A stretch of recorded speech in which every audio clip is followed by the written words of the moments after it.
Hey everyone, welcome to another ranking. Here's my ranking of all of Sam Raimi's movies. Yes, Sam Raimi is a really strange but very unique and very creative filmmaker, and he's directed a lot of movies, and I thought I'd rank all of them from my least favorite to my favorite, but just like I did with my ranking of like the Cinderella movies, it's a bit subjective and a little confusing because there's a couple Sam Raimi movies a couple went straight to DVD, and some movies I just haven't seen, so I'm only ranking the big Sam Raimi movies, like the movies everyone has seen, all of the movies that Sam Raimi has been known for, and that's still 13 movies, and those are the movies I'm going to rank. Yes, it's very little weird and confusing, but oh well, let's get started. Here's my ranking of Sam Raimi's movies from my least favorite to my favorite. Alright, coming at number 13 is Oz the Great and Powerful. Yes, this movie wasn't awful. Like, I don't think there actually is a terrible Sam Raimi movie, but this is definitely his weakest movie because it's style over substance, and the style itself isn't very interesting or even very creative.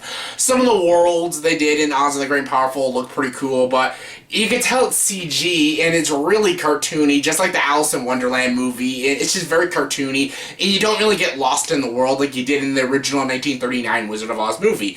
James Franco is Mila Kunis is awful. The only people I liked in the movie was Michelle Williams as Glinda, and I really liked the Porcelain doll, the doll. She was really cool. Those are the only two things I really liked. And some of the style, like the beginning, how the filmmaking style is like the original 30s style, then it goes into the new modern filmmaking style. That was pretty cool. That was a pretty cool transition. There are stuff in this movie that you could enjoy, and I get a lot of kids could probably like this movie.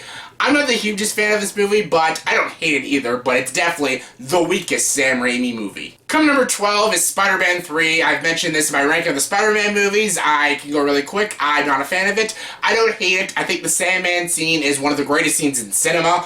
Other than that, there's a lot of problems, a lot of cheesiness. They did all the villains in the movie completely wrong. Sandman, Venom, Green Goblin, Dark Goblin. Some of the things in this movie just make no sense, but Tobey Maguire's still great, the action's still good, the effects are kind of dated at times, but they still look pretty cool, the action's pretty cool. There's some parts of the story that are interesting and stuff, and Bruce Campbell's cameo is amazing, and again, the Sandman scene is still really great, but the rest of the film just doesn't work, and it falls flat on its face. It's kind of embarrassing at times to watch this movie, but it's not a horrible movie, but it's not a great movie, and that's why it's number 12 on this list. Number 11 is For Love of the Game. Yes, For the Love of the Game is a baseball movie, and it sort of works. Bruce Willis is great. The baseball scenes really are cool and really well done, very well directed. But the drama, the romance, it's really overly sentimental, very cliched and very formulaic. There's nothing really memorable about this movie. I actually completely forgot Sam Raimi actually directed this damn movie, but there's moments that I do enjoy, but mostly the baseball scenes and Bruce Willis, so that's not really enough to make this movie great, but it's watchable, I guess. Coming number 10 is Darkman. Yes, Liam Neeson, Darkman. This is an R-rated comic book movie. It's gritty, it's dark, it's disturbing. Is it watchable? Yes, it's entertaining for a 90s cheesy action movie. It's rated R, it's violent, it's disturbing. Liam Neeson is great. Some of the elements of the story are great. The villain is weak. The side characters are very uninteresting, very one-note characters. There is a lot of effort and creativity because it is a Sam Raimi movie. It's got that campiness like a Sam Raimi movie. But it's just okay to me. I never was a huge Darkman fan, but I loved Liam Neeson in the movie, and I loved its visuals, its creativity, and I loved its campiness and silliness, which is why it's entertaining. Nothing great, but entertaining. Coming number 9 is The Quick and the Dead. Yes, Russell Crowe, Sharon Stone, Gene Hackman, Leonardo DiCaprio. They're fun. This is just a cool, silly Western movie about people dueling, to be the best in this tournament. It's like a cowboy tournament, draw the pistols and stuff. It's very silly and cheesy. It's a perfect movie for Sam Raimi. The action's really good. I love Gene Hackman as a villain. Anytime he's playing a villain in a Western, especially Unforgiven, which won him his Oscar, it's great. I love seeing a young Leonardo DiCaprio. He's great as the kid. I love Russell Crowe. I think Russell Crowe steals the movie. Sharon Stone is pretty weak, but they got 3 great actors in there with her, which makes it enjoyable. It's very silly. It's very over the top, but it's entertaining.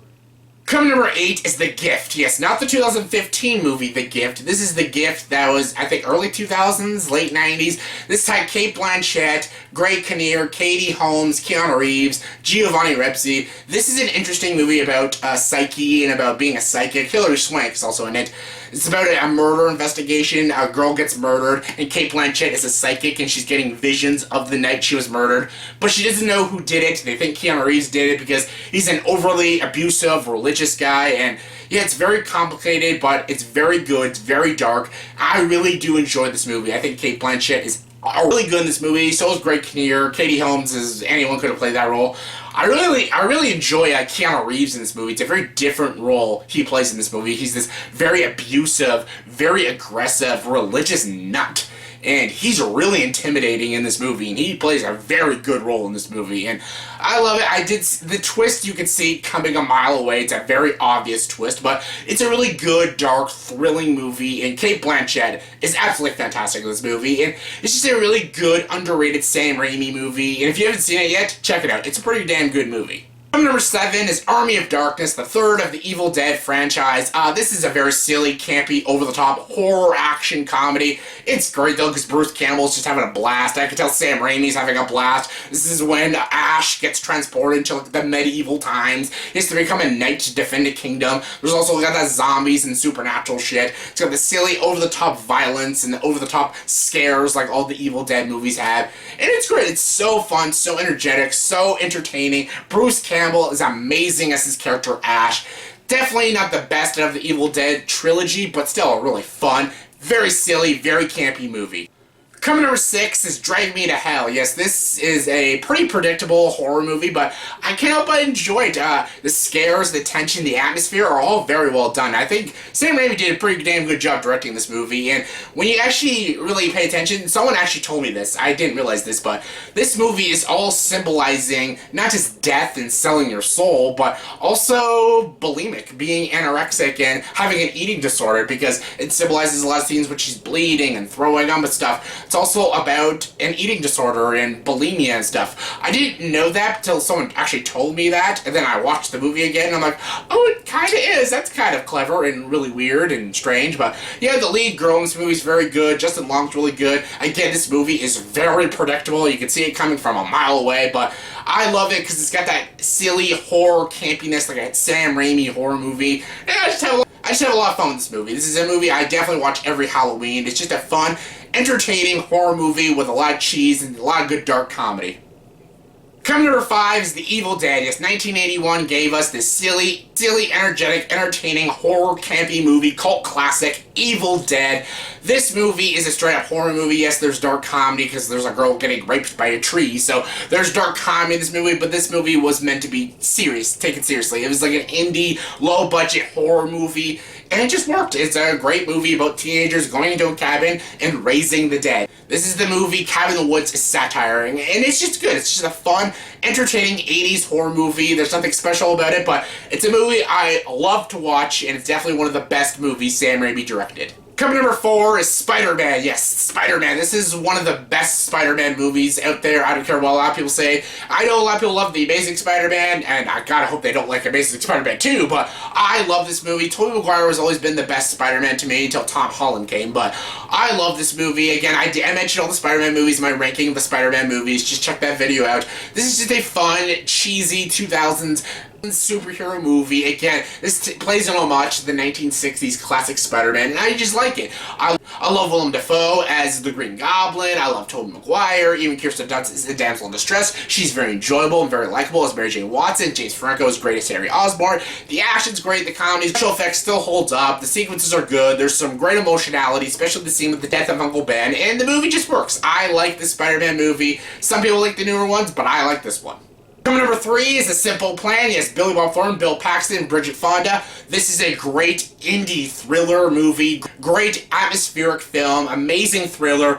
This is a very great character study movie. Bill Paxton, Billy Bob Thornton, Bridget Fonda all give amazing performances in this movie. This is hands down one of the best movies Sam Raimi did. This actually takes away the campiness and cheesiness of his films and gets into the style of of The Gift and stuff. This one just did it better. Had great writing, great direction, great execution, an amazing third act. It's very intense, very well written, very well directed, and the editing is also flawless. Same with the cinematography, and I love this movie. This is hands down the third best Sam Raimi movie.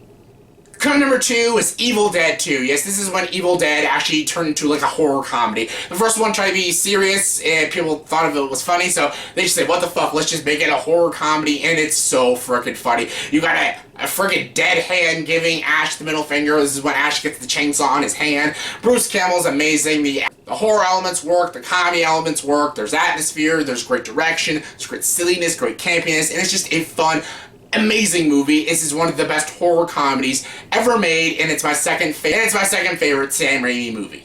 And my number 1 favorite Sam Raimi movie is Spider-Man 2. Everyone knows this is my favorite Spider-Man movie. It's definitely in my top 20 favorite superhero movies of all time. It's just in everything aspects of the first Spider-Man were in this one, and then some. Alfred Molina was an amazing Otto Octavius. The action improved, the special effects improved. Some of the most iconic superhero fights are in this movie, like the train sequence and even the ending sequence with him and Otto Octavius.